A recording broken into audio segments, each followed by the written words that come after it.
What if I told you that one of the most opulent, over-engineered luxury sedans of the 1970s could be a secret drift weapon? Let's talk about turning a Mercedes-Benz 450 SEL 6.9 into a tire-slaying monster.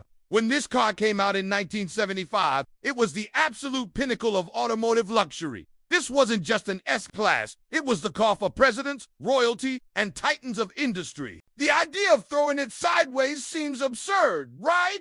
Well, not entirely. Stick with me, because this car has some surprisingly suitable DNA for drifting. First, let's look under that long hood. The 6.9-liter V8 that powers this beast is a torque monster. We're talking 360 pound-feet of low-end grunt. In drifting, you don't always need crazy horsepower. You need smooth, predictable torque, and this V8 delivers exactly that. This engine came from the legendary Mercedes 600 limo, a car built like a bank vault. It's over-engineered, bulletproof, and designed to handle serious abuse.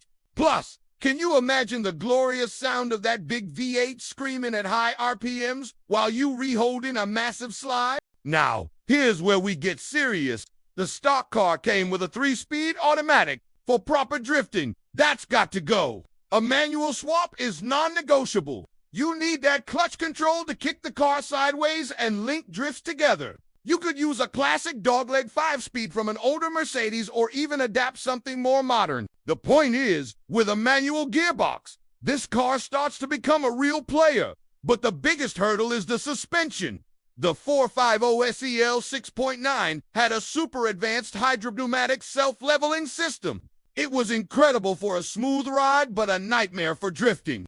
You need a setup that's stiff, responsive, and lets you control weight transfer. So, you'd rip out that entire complex system and install a proper coilover setup. We'd lower the car significantly, add adjustable dampers to fine-tune the handling, and throw in some beefy anti-roll bars to kill that body roll during transitions. Next up, the differential. The stock open diff is useless for drifting. You need both rear wheels spinning together. The most aggressive, and honestly, the coolest option would be to weld the differential. This guarantees maximum smoky slides. If you want a little more street friendliness, a limited slip differential would also do the trick, giving you that lockup when you need it. Brakes are also key. Fun fact, this car had 4-wheel disc brakes and was one of the first with abs. For drifting, the abs has to go. You need to be able to lock the wheels. For easy drift initiations, a hydraulic handbrake is a must-have. A quick pull on that lever, and you can flick the rear end out with precision. Let's talk about weight. This car is a heavyweight, tipping the scales at over 4,300 pounds. That's a lot of mass to throw around. For a dedicated drift build, it's time for a diet. We'd strip out the rear seats, the sound deadening, and all the heavy luxury trim. Every pound you shed makes the car more nimble and easier to control mid-slide. Surprisingly, the steering is a good starting point. Mercedes designed these for high-speed autobahn stability, so the steering is quite direct. To get those insane drift angles, though, we'd need to modify the steering knuckles and tie rods for more angles. More angle means more style points and the ability to save yourself from spinning out. Now for the fun part, the looks. This car has timeless, classy lines. To make it a proper drift machine, we'd need to add some aggression. Imagine wide-body fender flares to fit fat wheels and tires, a front splitter, and maybe a rear diffuser. You could go for a stripped-down look with exposed metal or a wild period-correct racing livery. And of course, you need some deep-dish multi-piece wheels with stretched tires to complete that perfect drift stance. The best part about drifting a 450 SEL 6.9 is the sheer shock value. This car cost more than a house when it was new, designed to transport dignitaries in silent comfort. And here you are, thrashing it on the track, filling the cabin with tire smoke. There's something beautifully rebellious about that. These cars were built to be driven, and they are tougher than you think. The chassis is solid, and that engine was built to last forever. The drift scene has always celebrated creativity.